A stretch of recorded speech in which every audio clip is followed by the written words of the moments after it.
Today I will show you how to block unwanted emails in Gmail. If you find this video helpful, please don't forget to like and subscribe. Now, first thing I want you to do is log into your Gmail account. Once that's done, I want you to find the particular email that you want to block.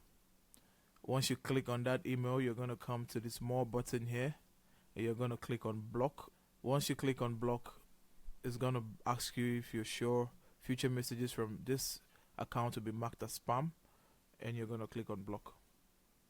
You can also go to settings, go to see all settings, and go to filters and blocked addresses, and here you can find all the blocked emails. And you can also create a filter to block any domain for that email. You create a filter and then you choose delete it, and you create filter.